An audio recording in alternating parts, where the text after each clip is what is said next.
Bien, jóvenes, ¿cómo están? Buenos días. El día de hoy vamos a desarrollar el temita de la cultura griega, dirigida para nuestros queridos estudiantes del cuarto de secundaria, para nuestros colegios y academias Mendel. Bien, vamos a desarrollar la cultura griega. Bien, vamos a ver dónde está su ubicación. La cultura griega se ubica en la llamada península de los Balcanes. Profe, ¿y con quiénes limita? Vamos a ver. En el mapita vemos que en el norte limita con Macedonia. Al sur va a limitar con el mar Mediterráneo. Al famoso este, ¿sí? Al famoso este. Al este va a limitar con el mar Egeo, ¿sí? Aquí lo vemos en la pequeña imagen, ¿sí? El mar Egeo. Al oeste va a limitar con el mar Jónico, ¿sí? Entonces la cultura griega se ubica en la famosa península de los Balcanes. Bien, muchachos. A nivel de territorio, ¿cómo se divide Grecia? Grecia se divide en tres territorios. Grecia del Norte, que es la famosa parte continental. Grecia Central, que es la parte de la península más que todo. Y Grecia Meridional, formado por algunas islas, algunas formas. Por ejemplo, en Grecia del Norte va a comprender con Macedonia, Tesalia, Iliria y Tracia. En la Grecia Central o la región de Helade. Recordemos también que la cultura griega también se llama cultura helénica, porque se ha desarrollado en la zona o el territorio de Helade. Bien, Grecia Central o Helade formada por Lócrida, ¿sí? Eh, Beocia, Ática, ¿sí? Etolia, Cósida y algunas otras ciudades. En cambio, la Grecia meridional, que está hacia la parte del sur, meridional sur, formada por el Peloponeso, comprende Laconia, justamente lo que vemos en el mapita, a la zona de Esparta. ¿Sí? Y otros tenemos Arcadia, Argolia, ¿sí? Mesenia y Corintia, ¿no? Que son algunas ciudades. Bien, señores, vamos a ver en este caso a los pobladores. Recordemos, uno de los primeros pobladores que llega hacia la zona de Grecia, su territorio, van a ser los pelasgos, antiguos pobladores. Bien, posteriormente llegaron los llamados cretenses, ¿sí? Hay que recordar un poquito a los cretenses. Los cretenses se desarrollaron cretenses en la isla de Creta. De alguna manera, este pueblo se caracterizó por ser un pacífico, dado más a la parte cultural, a la parte más o menos artística, ¿no? Desarrolló los deportes, la religión y el comercio. Posteriormente los cretenses van a ser conquistados por los llamados aqueos, ¿no? Los famosos aqueos.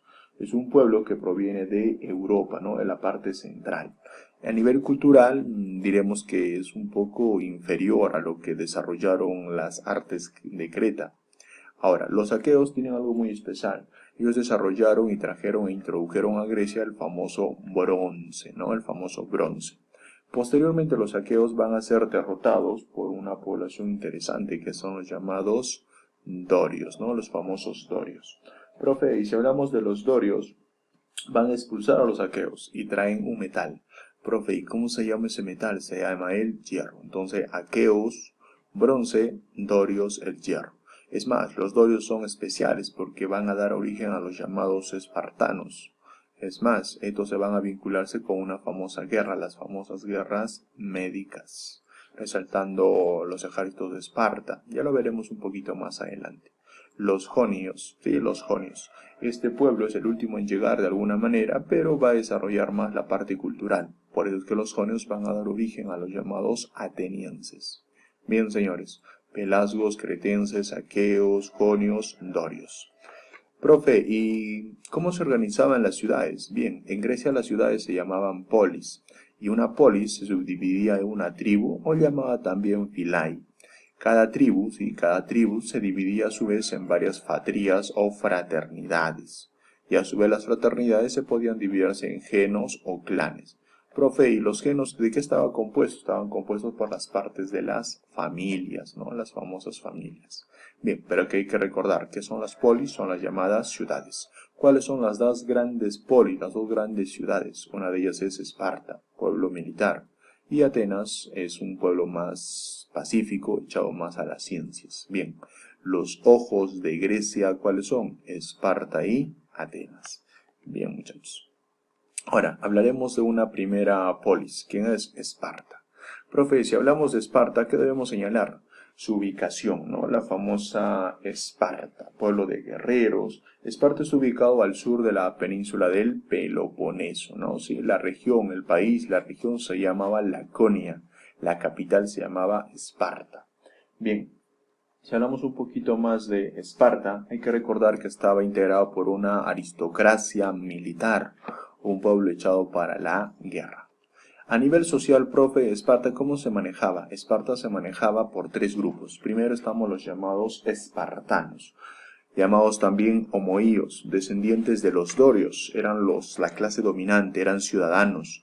Estos señores, de alguna manera, estaban autorizados para hacer el servicio militar, se encargaban del gobierno, eran ciudadanos completos, muchos derechos. En la clase media estarían los llamados periecos, ¿sí? Dedicados a la agricultura, el comercio. En pocas palabras, ellos sostenían a los espartanos a nivel económico, a nivel comercial. Por último aparecen los llamados hilotas, ¿no? Los famosos esclavos. Recibían un trato totalmente inhumano, ¿no? Era la clase más desdichada, por decirlo así. Bien, entonces Esparta, península del Peloponeso, ¿sí? A nivel social se divide en tres: los espartanos, los periecos y los hilotas. Profe, y a nivel político, ¿cómo se maneja Esparta? Bien, Esparta estaba integrado en la cúspide, estarían los llamados los éforos. Como vemos en la pequeña imagen, eran 5 los éforos, 5 ancianos, elegidos cada año, anualmente. Profe, ¿y cuál era su función? Era vigilar a los reyes, vigilar el consejo y vigilar, ¿qué cosa? La famosa asamblea. ¿Cuántos éforos eran? 5. Más abajito tenemos a 2 reyes, ¿no? La famosa diarquía. Por ejemplo, aquí tenemos un rey que es de carácter político, ya conocido por todos, se llamaba Leónidas, ¿no? Más abajito venía el famoso Consejo Senado Vitalicio. En Esparta se le llamaba Gerusia, integrado por 28 ancianos mayores de 60 años, ¿no? Mayores de 60 años. ¿Cuál era su función? Preparar leyes, pues hablamos del Senado. Ahora, la Asamblea Popular, llamado también Apella, profe, estaba integrado por los ciudadanos, pero que habían cumplido más de los 30 años. ¿Su función qué era? Aceptar y rechazar las leyes. Bien. Entonces, a nivel político, éforos, reyes, consejo y asamblea. Profe, ¿y cómo era la educación espartana? La educación espartana era de carácter militarista, sexista y clasista, ¿no? Bien, ahora vamos a desarrollar. En esta pequeña imagen dice que a los niños espartanos se les hacía una evaluación a la hora de nacer. Algunos cuentan que desde la parte del monte del Taigedo o Taigeto era donde se le evaluaba físicamente. Posteriormente era entregado hasta la familia hasta los 7 años. Posteriormente el Estado era el quien se encargaba y se lo llevaba para formarlo como un verdadero soldado espartano. No olvidemos que los soldados espartanos se les va a llamarse hoplitas. Bien, muchachos, esto es Esparta.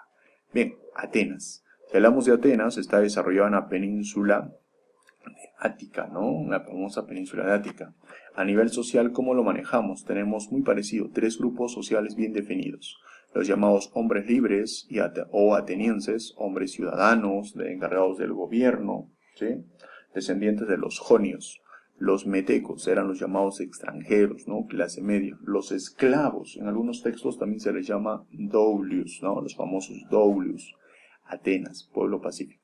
Profe, y a nivel político, bueno, Atenas nos ha heredado la democracia, y eso lo podemos ver. El poder legislativo, ¿sí? Se dividía en 2 partes, ¿no?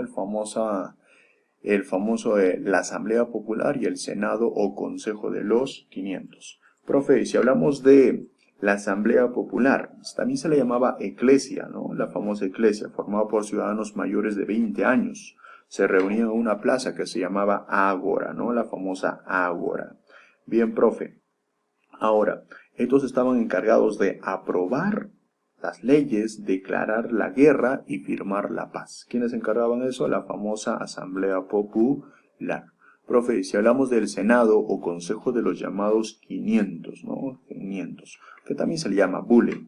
Son 500 miembros elegidos por cada año y su función era crear las leyes, preparar las leyes. Segundo poder era el poder ejecutivo, ¿sí? Integrado por los llamados arcontes, ¿no? Eran 9 arcontes, autoridades, especie de ministros. Su función era hacer cumplir las leyes, tanto religiosas como judiciales. Poder judicial, profe. En el poder judicial vamos a tener el aerópago. ¿Qué era el aerópago? Era un conjunto de 9 magistrados que eran exarcontes. Su función era administrar justicia. contra la vida y la salud. Tribunal de Eliastas era un conjunto de 6.000 jueces populares, de acuerdo en toda Atenas, ¿no? Los jueces, conjunto de jueces 6.000, el tribunal de Eliastas.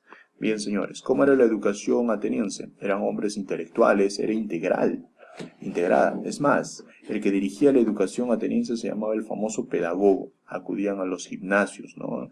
De ahí surgen los llamados Juegos Olímpicos, ¿sí? Acá vemos algunas imágenes de algunas representaciones de estos juegos. Bien, muchachos. Arte griego. Tenemos 3 artes, ¿no? En el arte griego destacamos 3 columnas: dórico, jónico, corintio. ¿Cuál es la diferencia, profe? Tenemos una columna, tenemos 3 partes. Capitel, que es la parte donde se ve el estilo. El estilo dórico es un poco más rígido, ¿sí? No tiene volutas. En cambio, el estilo jónico sí tiene volutas. ¿Qué es la voluta, profe? Esas formas ovaladas que están al cada una del capitel, ¿sí? Aquí lo tenemos. Corintio, ¿qué es el corintio? Es la famoso capitel, pero que termina en forma de hoja, cesto, ¿no? ¿Sí? El fuste es la parte central de la columna y donde descansa la columna se llama base o basamento. Bien, muchachos.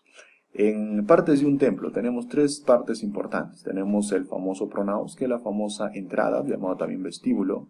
La parte sella, ¿sí? Que es la parte central donde estarían más o menos los dioses. Y en la parte del opistodomo era donde se concentraba el tesoro. Y en la parte del exterior estaban las famosas columnas, partes de un templo. Bien, en el teatro griego vamos a tener 3 partes importantes. Las graderías, ¿sí? Aquí tenemos las graderías. Aquí estaba el coro y la escena, donde se hacía todos los actos en el famoso teatro griego. Esculturas griegas, tenemos a un grande, uno de los más grandes, que se llamaba Mirón. Profe, ¿por qué resalta este señor Mirón su famosa obra Discóbolo, que implementa el famoso movimiento, ¿no? Destaca el movimiento. Otro personaje importante se va a llamarse Policleto, establece el canon de las famosas 7 cabezas, ¿no? Bien, escultor de los mortales. Tenemos a Praxíteles, ¿no? Praxíteles. Este se le considera escultor de las suaves curvas. Esculpió una escultura muy hermosa que se llama Afrodita o Venus de Cadmio, ¿no? Sí, genial. Fidias, ¿no? Fidias, uno de los más grandes. Fidias, considerado el escultor de los dioses. Será el autor del famoso Partenón. Su obra máxima se llama la escultura de Zeus. Algunos dicen que si este Zeus se parase, rompía el techo, ¿no? Curiosidades. Escopas. Escopas es considerado como el famoso escultor de la muerte. Aquí tenemos una de sus obras que se llama el Halicarnaso, ¿no? Sí, el mausoleo de Halicarnaso. Otro grande tenemos a Lisipo, ¿no? El que establece los cánones de las 8 cabezas. Tiene 2 obras importantes, Ares, y también tiene otra obra que se llama Alejandro Magno. Bien, señores, filosofía. Tenemos 3 señores importantes: Sócrates, Platón, Aristóteles. Sócrates lo tenemos aquí, ¿sí? Solo sé que nada sé, conócete a ti mismo, ¿no? Sócrates, uno de los más grandes filósofos, ¿sí? Es más, este Sócrates establece algo muy especial, su método. ¿Cómo se llama su método, profe? Se va a llamarse el método de la mayéutica. Posteriormente viene Platón, discípulo de Sócrates. Platón continúa con todas sus investigaciones de Sócrates y él plantea su propio método. ¿Cómo se llama su método? Su método se llama la dialéctica. En cambio tenemos a Aristóteles, el más grande filósofo. Su obra máxima, ¿no? De alguna manera es el famoso Organón, ¿no? El famoso Organón. Sí, tiene una obra especial. Ahora, si hablamos de el famoso Aristóteles, tiene su método, se llama el método científico, ¿no? El famoso método científico. Bien, historia, tenemos a 3 grandes: Herodoto, ¿sí? Tucídides y Jenofonte. Herodoto, padre de la historia; Tucídides, tenemos al famoso historiador crítico, ¿sí? Guerras médicas, Herodoto, ¿sí? Guerras del Peloponeso, Tucídides; y Jenofonte es otro digno historiador. En oratoria tenemos a 3 grandes: Pericles, ¿sí? El famoso siglo de Pericles, desarrolla las artes; Demóstenes, un gran orador, inclusive era tartamudo y logró sostener esto; Esquines, uno de los más grandes también oradores, ¿no? Bien, señores, hasta aquí llegamos con los famosos filosofía, historia y oratoria. Bien, muchachos, esperemos que hagamos de su agrado, lo veremos esto y lo desarrollemos a mayor profundidad en la plataforma. Bien, jóvenes, gracias.